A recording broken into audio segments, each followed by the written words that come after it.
Olá, pessoal, sejam bem-vindos a mais um Metodcast. Eu sou Milena Bione, fisioterapeuta e a idealizadora deste projeto. Estamos no nosso 7º episódio e a nossa convidada de hoje é a doutora Alessandra Braz, médica, reumatologista. Muito obrigada, doutora Alessandra. Eu agradeço a sua presença. Boa noite, Milena. Boa noite a todos. Para mim é que é um prazer. O tema de hoje, vamos falar sobre doenças reumatológicas, fibromialgia, dor crônica e exercício físico. E vamos começar o podcast de hoje, um Metodcast de hoje, conhecendo um pouco sobre a doutora Alessandra, a sua atuação na medicina e na reumatologia. Nos conte um pouco, doutora Alessandra. Então, eu sou médica formada pela Universidade Federal da Paraíba há aproximadamente 27 anos. Terminei meu curso, fui fazer residência no Hospital do Servidor Público Estadual de São Paulo em reumatologia. Na verdade, a gente antigamente fazia 1 ano de clínica e 2 anos de reumatologia, e depois eu fiz mestrado no Hospital das Clínicas, depois voltei, né, e aí fiquei trabalhando, depois eu fiz meu doutorado em dor crônica e atualmente, né, desde 2012, eu sou professora da Universidade Federal da Paraíba na disciplina de reumatologia e sou médica do Hospital Universitário também. Atualmente coordeno o serviço e sou supervisora da residência em reumatologia do HUFPB. E como dar conta disso tudo? Hoje a gente vai ter muito conhecimento. Eu quero iniciar o Metodcast de hoje falando sobre doenças reumatológicas. Segundo o Ministério da Saúde, quando a gente nos referimos a doenças reumatológicas, associamos muito aos idosos. Não há uma exclusividade de faixa etária. A doença reumática, ela não é uma doença única, ela acomete o sistema muscular e esquelético. Doutora Alessandra, qual a maior prevalência das doenças reumatológicas na população? Então, Milena, essa fama, né, da reumatologia ser uma especialidade do idoso, ela veio porque a doença mais comum do aparelho locomotor na reumatologia é a osteoartrite ou a artrose. Sim. E a artrose é uma doença que afeta geralmente pessoas a partir de 60, 65 anos. Então, a partir dos 45 você já pode ter, mas em geral ela se manifesta em grande quantidade nas pessoas acima de 65 anos, que é a osteoartrose ou a artrose. E a osteoporose também é uma doença que acomete pessoas de idade mais avançada. Porém, tem muitas doenças que acometem pessoas jovens. O lúpus eritematoso sistêmico, a própria artrite reumatoide na idade adulta, a fibromialgia, entre muitas outras que a gente pode falar. Então, a doença que mais acomete a população, característica a osteoartrite e a artrose. Por isso, em decorrência da idade acima de 65. O que a gente chama hoje artrose e osteoartrite igual, né? A mesma doença, a mesma coisa. Falando sobre a fibromialgia, eu estava pesquisando e segundo a Sociedade Brasileira de Reumatologia, a fibromialgia é uma doença crônica caracterizada por uma dor muscular em geral, uma dor crônica. Doutora Alessandra, o que é a fibromialgia? Quais são as suas causas? Qual a maior incidência da fibromialgia? Então, a fibromialgia é uma síndrome que a gente chama dolorosa difusa, ou seja, em 4 ou mais áreas do corpo o paciente tem dor e é uma dor caracteristicamente crônica, porque todas as dores que persistem, a maioria dos dias, durante 3 meses ou mais, a gente chama de crônica. Então, é uma dor crônica, difusa, porque afeta 4 ou mais áreas do corpo. Ela é mais comum em mulheres jovens, em torno de 9 a 10 mulheres para um homem. Então, primeiro, ela afeta também pessoas mais jovens, afeta pessoas mais idosas e também afeta homens. Mas o grupo principal são mulheres na idade hormonal, né, que a gente chama no boom laboral, né, totalmente funcionais. Né? Então, é mais comum em mulheres. E dor difusa, tem muita alteração do sono, alteração do humor e alteração de memória, entre outras alterações. Tensão muscular. Lá no método atendemos várias mulheres com o diagnóstico de fibromialgia. Temos muito cuidado, responsabilidade e preocupação em atendê-las. Sabemos que é importante que a gente escute, entenda as suas queixas, os seus sintomas, por isso que avaliamos todos os pacientes no primeiro atendimento e também respeitamos o limiar de dor de cada paciente. Doutora Alessandra, há critérios para dar o diagnóstico de fibromialgia a essas pacientes? Excelente pergunta, Milena. Existe um critério que foi criado em 1990. Esse critério ele foi substituído mais recentemente por um critério de 2010. Esse critério de 1990 era só de classificação, ou seja, quando você ia estudar pacientes com fibromialgia, utilizava aquele critério. Esse critério de 2010 já é um critério que a gente chama de critério para diagnóstico. Então, hoje, se o paciente chega no consultório com a suspeita de fibromialgia, aplica-se esses critérios e tem uma pontuação mínima a partir da qual a gente sabe que tem fibromialgia. Tá? Então, tem sim critério para dar diagnóstico. Certo. Doutora Alessandra, as pacientes com fibromialgia, eu falo as pacientes porque, como você falou, a maior incidência são em mulheres, e lá atendemos mais mulheres com fibromialgia. E eu sempre falo da importância do exercício físico. Dando continuidade às pesquisas, foi publicado um artigo na Revista Brasileira de Reumatologia. Eu vou até aqui abrir o artigo rapidamente. O artigo fala sobre os benefícios do exercício físico na fibromialgia. A autoria do artigo é da Universidade Federal do Espírito Santo, Escola de Medicina de Santa Casa de Misericórdia. Eu vou falar brevemente.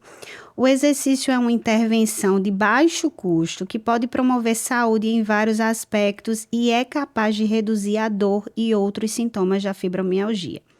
E um ensaio com os pacientes com diagnóstico de fibromialgia, os exercícios aeróbicos supervisionados são eficazes na redução da dor, número de pontos dolorosos, qualidade de vida e depressão. Doutora Alessandra, a senhora indica exercício físico aos seus pacientes com fibromialgia?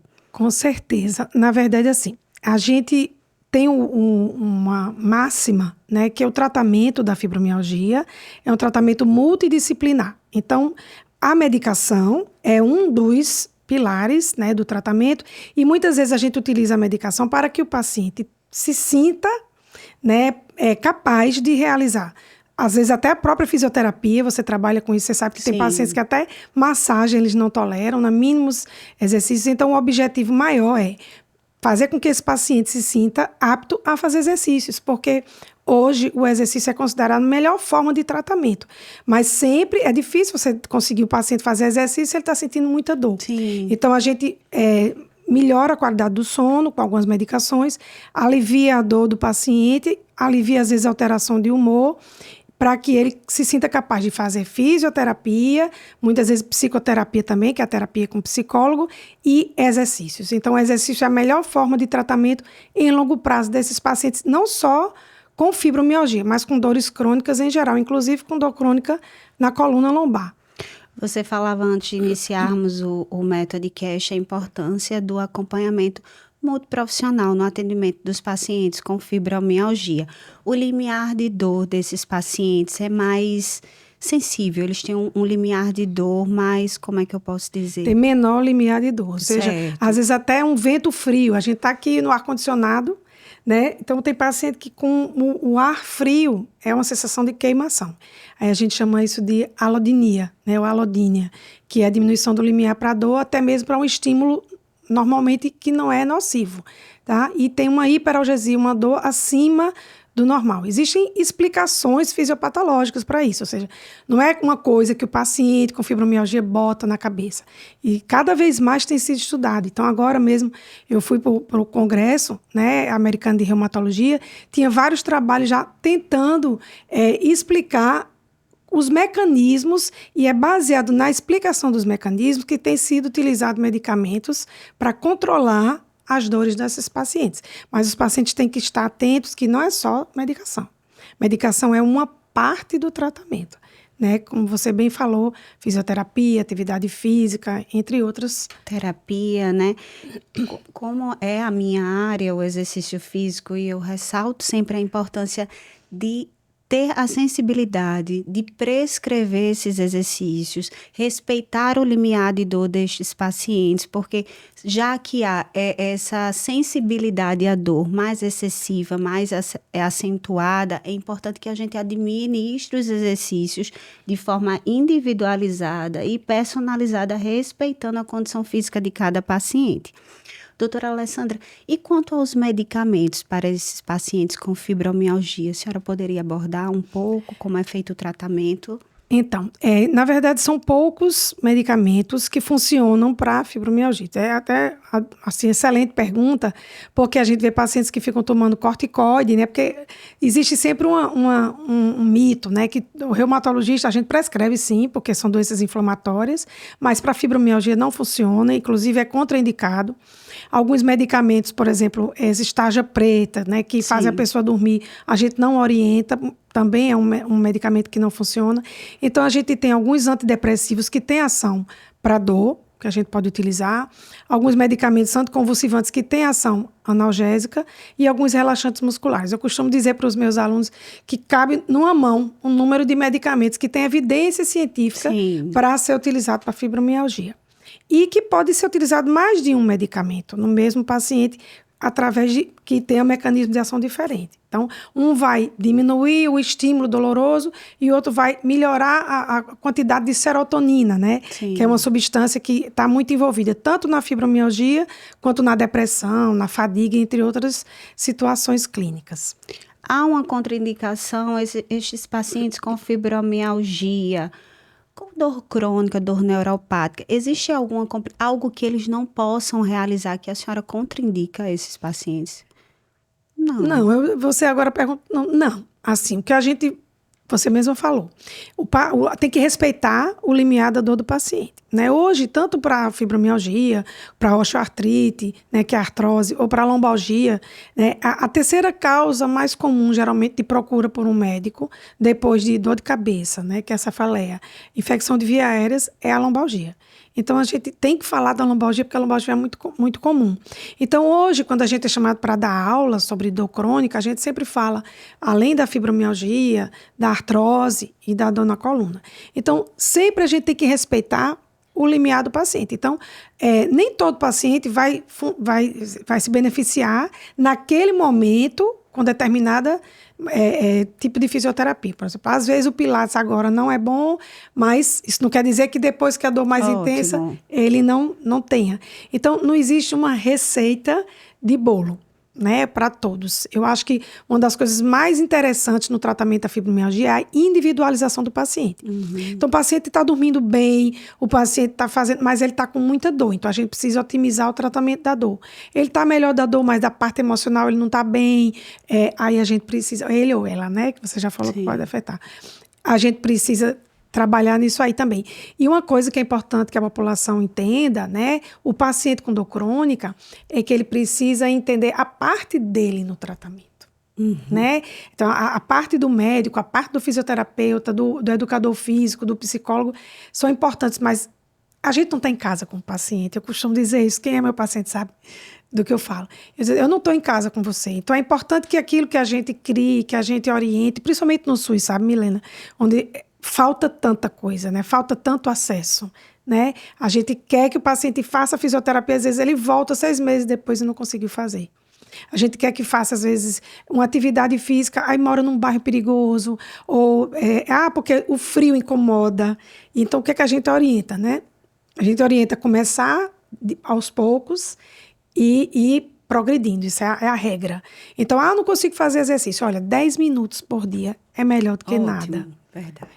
Né? E aí sempre a gente orienta a atividade física mais aeróbica, de baixo, né, impacto, para depois ir progredindo. Então, é um erro muito complicado. Às vezes o paciente já vai direto para a musculação, aí diz, tô quebrado, né? Aí não quer voltar. É verdade, doutora Alessandra. Eles desistem pela sobrecarga e com muita sede ao pote, como a gente fala. Mas falando sobre o SUS, sobre a situação precária, muitas vezes, da assistência a esses pacientes, foi sancionada uma lei. Agora, dia 25 de outubro, queira Deus que a assistência que é oferecida nessa lei, os pacientes tenham esses recursos realmente. A lei é 14.705, eu vou ler aqui os critérios que esta lei fala. Ela fala sobre a assistência, ela foi sancionada agora dia 25 de outubro, será efetivada em abril de 2024, e ela fala que A pessoa acometida por síndrome de fibromialgia ou fadiga crônica ou por síndrome complexa de dor regional ou outras doenças correlatadas receberá atendimento integral pelo Sistema Único de Saúde, atendimento multidisciplinar, fisioterapia, medicina, nutrição. Seria ótimo que esses pacientes que não têm acesso a plano de saúde, que só usufruem do SUS, tivessem realmente esses recursos disponíveis. Então, veja, lá no Hospital Universitário, né, eu sou coordenadora do ambulatório de dor crônica da reumatologia. E a gente tem também outras unidades na prefeitura que atendem. Mas assim, que a gente, como eu já falei, né, a gente precisa muitas vezes desse suporte, né, que a gente não tem. Então, veja, às vezes até o paciente com plano de saúde, ele não tem condição de fazer uma terapia com psicólogo, né? A gente sabe que às vezes tem que fazer uma ou até duas sessões, né? Então às vezes não tem vaga. E, por exemplo, o paciente precisa fazer uma atividade física em água. Então, a piscina... eu já ouvi pacientes dizer assim, não, eu estava ótima, mas eu precisei receber alta para poder vir outro paciente. Exatamente. Dá dor no coração. Na fisioterapia, né? Também, a necessidade, a quantidade de pacientes é complicado. Então, essa lei é importante, mas assim, tem que vir junto com concurso público, né, que tenha mais fisioterapeutas, mais profissionais e que possa fazer uma ajuda realmente, um suporte real. A lei é ótima, né? Não, mas a questão é ser colocada em prática como deve, assistência profissional. Mas eu acho que já tendo a lei já é um bom passo. É verdade. Né? Porque sem a lei ficava mais difícil. Exato. Então, diante dessa lei, fica mais fácil das se organizarem, né? Das pessoas se organizarem para solicitar. Ó, tem a lei, e o que é que está sendo feito para essa lei? Né? A gente tem um atendimento médico no nosso universitário, tem muitos médicos na prefeitura, qualquer médico, reumatologista, que é o médico clínico do aparelho locomotor, ele está habilitado para tratar de fibromialgia, de qualquer outra dor crônica. Tá? Então, assim, eu sou especialista, mas não só tem a Alessandra Braz, né? Existem muitos que podem fazer. E é um paciente diferenciado, é um paciente que precisa ser bem escutado, que precisa ser avaliado todo o seu contexto, muitas vezes familiar.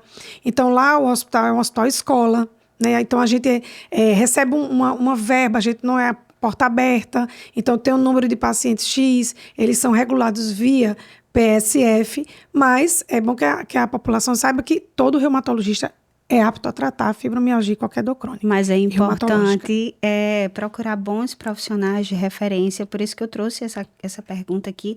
Doutora Alessandra, como professora de reumatologia da Universidade Federal da Paraíba, coordenadora do setor de reumatologia do Hospital HU e da residência médica da UFPB, a pesquisa científica faz parte do seu dia a dia. E com a medicina baseada em evidências, como a medicina baseada em evidências contribui para o tratamento das doenças reumatológicas? Bom, primeira coisa é falar para a população ter muito cuidado ao procurar um reumatologista, tá? Então, existem duas formas de você saber se aquele médico que você está procurando, ele é reumatologista. Ou você procura um registro da especialidade no CRM, que chama RQE. Sim. Isso aí você bota o nome da pessoa no Google. Já está lá. Ou então você vai no site da Sociedade Brasileira de Reumatologia. Isso tem sido, assim, uma briga boa nossa. Por quê? Porque a reumatologia é uma área extremamente complexa. Poucas pessoas têm acesso ao conhecimento. As doenças são doenças de uma complexidade muito grande. Você vê, a fibromialgia tem a complexidade dela. Não é uma doença autoimune, não é uma doença que tenha, vamos dizer, como um lúpus eritematoso sistêmico, mas tem sua complexidade e tem que ser bem tratada. E o lúpus, a artrite reumatoide, a esclerose sistêmica. E aí, às vezes, um médico que não é reumatologista, né? Infelizmente, tem médicos que se colocam como especialistas sem ser. E aí, às vezes, quando chega para nós, que somos especialistas, já tem danos, né? Às vezes, uma articulação já está perdida, tem que fazer prótese. E a gente está falando de pessoas, às vezes, com 30, 40 anos. Já aconteceu, inclusive, de pacientes internados extremamente graves por má condução com colegas que não são especialistas. Então, não é porque a gente queira, sabe? Não é aquela coisa do territorialismo, não. É o cuidado com o paciente. né? Porque a gente atende SUS, Da né? responsabilidade, né, com o paciente e de realmente atuar de uma forma responsável, ter cuidado com o outro. Não só na reumatologista, Em mas tudo, né? na reumatologia eu coloco no Google o RQE para pesquisar, para saber a Claro. especialidade daquele médico que eu estou procurando. É algo que lá em casa a gente sempre está pesquisando. Se o profissional não tem Perfeito. especialização, não tem residência, é complicado. E assim, o que a gente fica preocupado é porque muitas vezes tem algumas clínicas num preço menor e aí a pessoa vai achando que tá, né? Porque infelizmente a maioria dos pacientes eles vão enganados, Sim. né? Achando que está procurando. Então eu digo assim, se você quer um especialista, procura uma rede pública, porque dificilmente um médico que está ali não foi É concursado, verdade. né? Então, assim, mas aí eles não têm acesso. É verdade. É difícil, porque são poucos médicos. Acho que nós somos na Paraíba inteira em torno de 50 a 60. Eu digo, os estudantes não fazem muito reumatologia, né? Porque é uma área muito complexa. Sim. Mas com a residência está fazendo 10 anos agora, né? Que eu sou supervisora. A gente tem tido, por exemplo, a gente já tem agora reumatologistas excelentes. No Sertão, né, da Paraíba, que a gente não tinha antigamente tantos. Tem vários em Campina Grande, tem muitos que estão se formando e voltando para Paraíba, se formando no sentido de fazer a sua residência. Então, a gente tem que fazer 2 anos de residência de clínica e 2 anos de residência em reumatologia. Ou então faz uma especialização com a mesma carga horária. Veja, tanto tempo que a gente precisa estudar. E a pessoa vem, não se prepara, se coloca como especialista e o que a gente pega realmente são casos bem complicados. Então, chamar a população a essa atenção. O Pilates, falando um pouco sobre o método, lá no método além do Pilates nós trabalhamos com outros recursos, mas para falar sobre o Pilates é um exercício físico que traz grandes benefícios à saúde, melhora a mobilidade, a flexibilidade muscular. Além de trabalhar o corpo, trabalha a mente também. Você como reumatologista, doutora Alessandra Braz, qual a sua opinião sobre o Pilates e se você indica aos seus pacientes o Pilates? Veja, para a fibromialgia, a gente não consegue tanto logo no primeiro momento, Sim. porque muitas vezes o paciente sente dores, não só com Pilates, né? Com muitas atividades, né? Mas assim, sempre que o paciente não está com aquela dor mais aguda, é uma atividade física excelente, inclusive para prevenção, melhora de equilíbrio. Então, assim, fugindo um pouco da fibromialgia, Sim, pacientes com osteoartrite, né, que é a artrose. Então, precisa de um fortalecimento e muitas vezes ele não pode fazer aquela atividade de tanto impacto. Então, o Pilates é uma atividade excelente, né? Lombalgia também, quando sai daquela fase aguda. Então, é importante que as pessoas entendam que queimar etapa, né? Sim. Como a história do cannabis, que eu acho que não sei nem se vai ser falado, porque é muita coisa para falar, que às vezes a gente vai utilizar antes da hora e termina atrapalhando aquilo. Então, tem um espaço, tem um lugar. Eu entendo muito o Pilates como muito mais uma profilaxia, que a gente chama, né? Você sair daquela fase de crise e ficar fazendo para evitar uma nova crise, né? Você que é especialista aí. Mas a fisioterapia também ajuda muito nessa fase da dor. Isso, a fisioterapia é mais analgésica, né? Na analgesia, na questão inflamatória. Falando da osteoartrite e da artrose, através de um dado da Previdência Social no Brasil, a osteoartrite é responsável por 7,5% do afastamento de trabalho.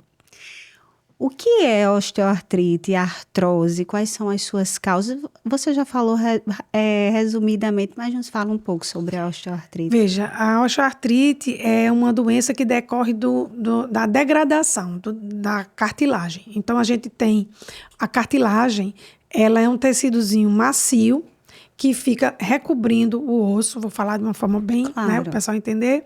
E entre a cartilagem, entre uma estrutura óssea e outra, a cartilagem fica ali e tem um líquido, né, que eu posso chamar água do joelho, né? Então, o que acontece é que essa cartilagem vai sofrendo um desgaste. E com esse desgaste, o osso que fica logo abaixo, ele fica exposto e começa a formar pedacinhos de osso ali, que são os famosos bicos de papagaio, né? Então, a osteoartrite ou artrose, que é a mesma doença, é uma forma de artrite, só que ela é dentro da articulação. E existem alguns locais que são mais comuns, né? A coluna, as regiões das pontinhas dos dedos, que a gente chama das interfalangianas distais, as interfalangianas proximais, o joelho, o quadril e o dedão. né, do pé. Isso. A gente chama o hallux. Então, são os locais que mais comumente tem artrose. Mas o lugar que geralmente dá mais sintoma é o joelho, que é a articulação periférica, que tem mais mobilidade e tal. Mas, então, tanto o joelho quanto o quadril é que limitam mais, certo? Então, você pode ter bico de papagaio na coluna que não dói. Os pacientes chegam, às vezes, com a mão já toda cheia de artrose.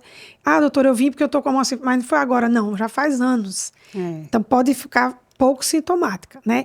Existem, assim, algumas alterações genéticas, algumas alterações ambientais, então, às vezes, dependendo do tipo de atividade profissional, de algum trauma que a pessoa teve, a obesidade. Então, a obesidade hoje, você vê que a obesidade está, né, no foco da inflamação. A Covid mostrou isso de forma muito importante. O obeso, ele tinha, além da pressão alta e tal, ele já tinha mais risco de ter uma Covid grave, porque a obesidade tem inflamação. Verdade. E essa inflamação do tecido gorduroso, ela também inflama a articulação, mesmo sem ser articulação de sobrecarga. Então, a obesidade, o tabagismo, cigarro, todas as doenças reumatológicas pioram com cigarro. Mas o principal é a genética e o envelhecimento. Com a idade, as substâncias que lubrificam a cartilagem, elas vão perdendo qualidade e quantidade. E a pessoa desenvolve artrose. A artrose limita funcionalmente o movimento articular. Por isso, a importância do exercício sem impacto, a fisioterapia para trabalhar a funcionalidade das articulações, prevenir o avanço, promover funcionalidade e manter, já que se a artrose é identificada ou diagnosticada o quanto antes, para que a gente não previna o seu avanço e essa limitação funcional. Doutora Alessandra, eu tenho um quadro onde eu trago algumas perguntas dos pacientes, de seguidores. Foram várias perguntas. Teve um seguidor que ele mandou várias perguntas, eu tive que dar uma resumida aqui, senão íamos passar aqui a noite conversando. Marcílio, ele falou que ele relata que sente dor ao realizar o ciclismo ou a musculação. A doutora Alessandra já falou aqui, mas eu vou realizar a sua pergunta. Como fazer atividade física com dor?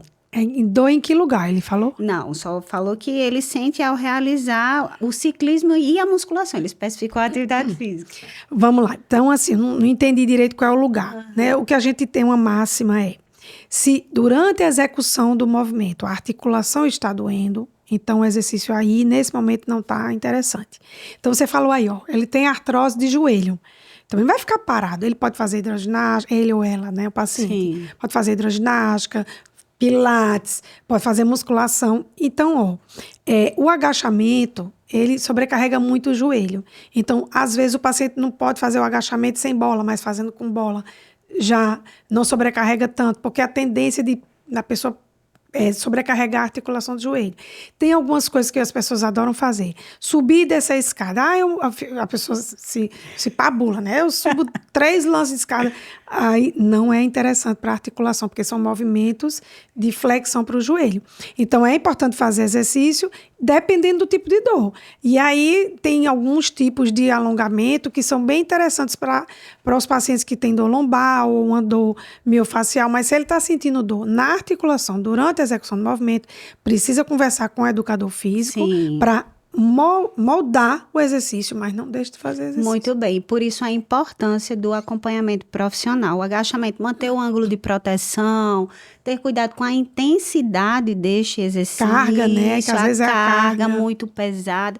E o movimento tem que ser um movimento funcional, que não traga danos articulares. Outra coisa importante, Milena, às vezes o paciente tem problema de cava, né? Não usa o tênis adequado, a pisada é errada. Às vezes a pessoa tem uma perna mais curta que a outra, não sabe. Existem um exame chamado escanometria, que ele pode medir, verificar se tem 1 centímetro ou mais de diferença de uma perna sobre a outra. Às vezes você precisa usar uma palmilha, porque tem esporão de calcânio.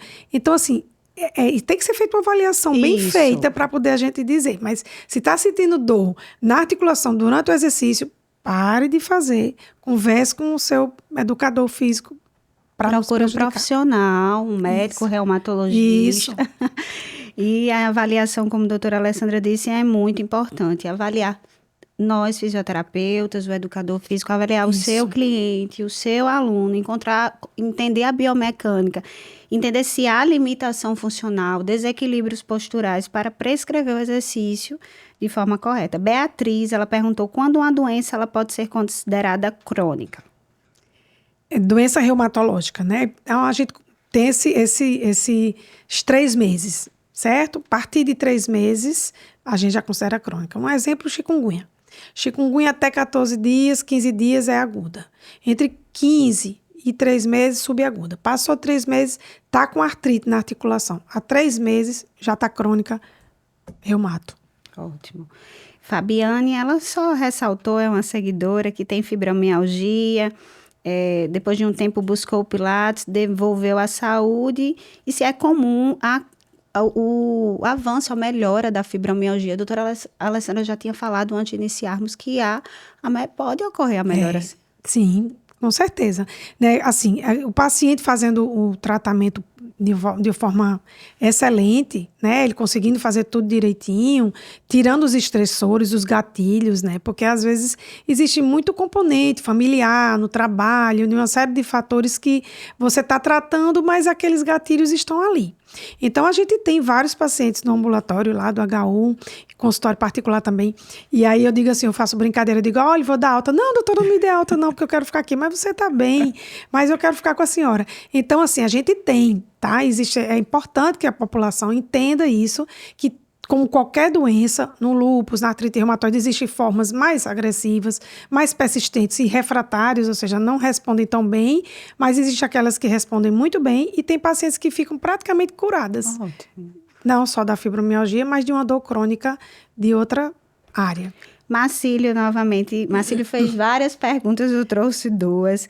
Ele perguntou como os gabatinoides, se eu errei a pronúncia, me desculpe, tá, eu tô correta? Gabapentina, né? Deve ser. Gabapentinoides, deve ser. Isso, ele colocou lá desta forma. Pode auxiliar na dor crônica. Aqueles medicamentos a gente tem 2 medicamentos que são liberados pelo FDA, né? A gente chama para tratar a fibromialgia. Um deles é a pregabalina, que é um gabapentinoide, e o outro é a duloxetina, que é um antidepressivo dual. Então, a primeira coisa que a gente tem que ter uma conversa com o paciente é explicar, porque é tudo muito novo, né? Mas eu não tenho convulsão, para que eu vou tomar esse remédio? Então, não é um medicamento, primariamente, ele é da classe dos anticonvulsivantes, mas ele tem uma ação analgésica. Então, o gabapentinoide, o que é que ele faz? Ele diminui a dor, diminui o estímulo doloroso. Então, existe uma substância que entra na célula e faz a célula ficar provocando dor. Sim. Então, o gabapentinoide vai lá competir com essa substância. Então, ele faz, não entre muito, não. Aí a célula fica mais relaxada. Então, isso faz com que a pessoa durma melhor, alivie mais as dores, mas é uma parte do tratamento, certo? Então, tem a gabapentina, que é dada no SUS, e a pregabalina, que infelizmente ainda não é dada no SUS, mas a gente da Sociedade Brasileira de Reumatologia vive sempre entrando em contato, tá para sair agora a nossa PCDT, né? Que inclusive eu faço parte do grupo que está elaborando, para exatamente incluir esses medicamentos, como duloxetina e pregabalina. Ótimo. E a última pergunta, Débora perguntou se pode ter fibromialgia e outra doença reumatológica. Com certeza, essa é a minha bandeira. Eu já fiz vários trabalhos lá no Hospital Universitário para investigar a presença de fibromialgia em pacientes com lúpus, por exemplo, em torno de 15%, 20%.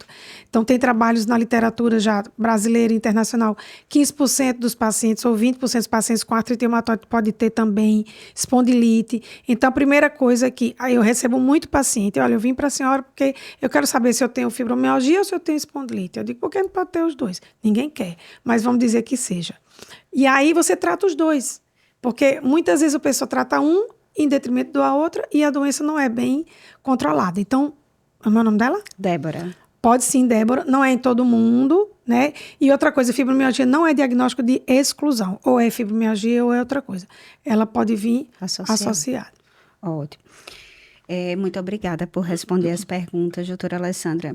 Eu falo que a medicina, a fisioterapia, a profissão da saúde é uma missão. Cuidar do outro é uma missão. Nós temos uma missão do cuidado, em ter empatia, ter fé, olhar para o paciente como um todo, não apenas com referente à sua condição física, aos seus sintomas. E eu levo muito isto para a minha profissão, para as profissionais que me acompanham. E você, doutora Alessandra, quando buscar um reumatologista e qual a sua abordagem com os pacientes que procuram a sua assistência? Então, paciente que tem dores nas articulações, que essas dores são persistentes, paciente que tem dores de característica inflamatória, pacientes que têm associação com doença autoimune reumatológica, é o reumatologista que tem que tratar. Tá? Porque sempre tem quem é que cuida de bursite? É o reumatologista ou o ortopedista? Dependendo, pode ser os dois. Tá? Então, doença, por exemplo, gota, é uma doença que não é autoimune, é inflamatória, é o reumatologista que vai cuidar. Lúpus, artrite reumatoide, então, qualquer suspeita de dor, de característica, assim, acorda de manhã com aquela dor, as articulações já estão inchadas, passa às vezes 30 minutos, 1 hora, tem gente que passa a manhã toda com rigidez, a articulação que fica inchada mesmo sem pancada, já acorda dolorida, né? A própria artrose, ela não precisa acordar inchada, mas ela piora com o movimento, então, Milena, tem tanta coisa que possa chamar, mas eu acho que chamar a atenção da população é que sempre o paciente que tem uma dor, que está persistindo na articulação e não tem relação com trauma, esse paciente tem que se preocupar. E passou de 4 semanas, ligar o alerta, porque realmente é importante. Né? Assim, eu tenho 23 anos já de reumatologia, né, de experiência. Eu levo a reumatologia muito a sério. Como professora e como ser humano, eu acho que a gente tem que respeitar o paciente e tratar o paciente também, colocar para o paciente, olha, essa é a sua parte, você tem que fazer.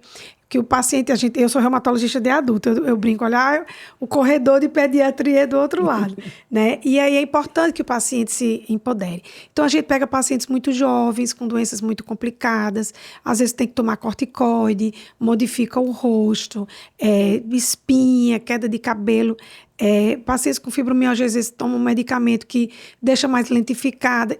Isso modifica uma série de coisas, desde a vida sexual até a procriação em algumas doenças. Então, a gente tem que ser muito empático, né? E firme, muitas vezes, com os pacientes, porque, às vezes, eles não têm noção do risco, da gravidade ou das coisas que podem acontecer e a gente precisa estar ali como um agente, né, de orientação, né, para o paciente. Então, eu acho que a reumatologia é uma área muito interessante e onde só fica realmente quem gosta de ouvir e de examinar. Porque um reumatologista que não examine e que não escute o paciente... É o seu dom, é a sua missão. Tem algo para acrescentar? Quer falar algo em específico, doutora Alessandra? Não, acho que é só agradecer, né, o convite, dizer que é muito importante, né, ter uma voz, né, ter um espaço para falar da importância dos pacientes com dor crônica. Né? A fibromialgia hoje é a segunda doença de maior procura pelo reumatologista, só perde para a artrose. Então, é uma doença que quem cuida é o reumatologista. Tem que ter, assim, um preparo para cuidar de dor crônica. Não é todo mundo que tem essa habilidade, mas a gente tem criado cursos, né? A Sociedade Brasileira de Reumatologia tem um curso pré-congresso. E aí, esse ano foi o curso de maior procura. Né? Quando eu comecei a dar aula nesse curso, era aquele curso, assim, aquele patinho feio, que só ia praticamente o pessoal que dava aula e meia dúzia. Hoje em dia, a população está entendendo que não existe só um tipo de dor. Então, o mesmo paciente com uma doença, um exemplo, a artrite reumatoide, ele pode ter uma dor relacionada à artrose, uma dor da fibromialgia e uma dor da artrite reumatoide. Sim. Então, se o reumatologista não for capaz de discriminar, de separar qual a porção daquele paciente que está com aquela dor, a dor vai ficar sempre incompleta. Então, procure um reumatologista, cuide da sua saúde e tenha muito cuidado para não estar escutando. Às vezes a gente quer escutar, não precisa tomar remédio, né? Só vitamina. Né? A gente precisa ter muita responsabilidade, porque às vezes a doença, quando vem para nós, já está muito avançada. E com o tempo as complicações vão aumentando. Muito obrigada, doutora Alessandra Braz. Nos trouxe muito conhecimento, compartilhou um pouco dos seus conhecimentos, que eu acredito que são inúmeros. Eu agradeço a sua presença, que Deus lhe abençoe. Pessoal, então este foi mais um Metodcast. Eu agradeço a vocês, como a doutora Alessandra falou, busque um reumatologista. Quando for indicado em seu tratamento o exercício físico, o pilates, que seja prescrito de uma forma responsável, respeitando o seu limiar de dor. Muito obrigada, Deus os abençoe. O Instagram da doutora Alessandra estará aí para vocês acompanharem. E até a próxima. Tchau, tchau.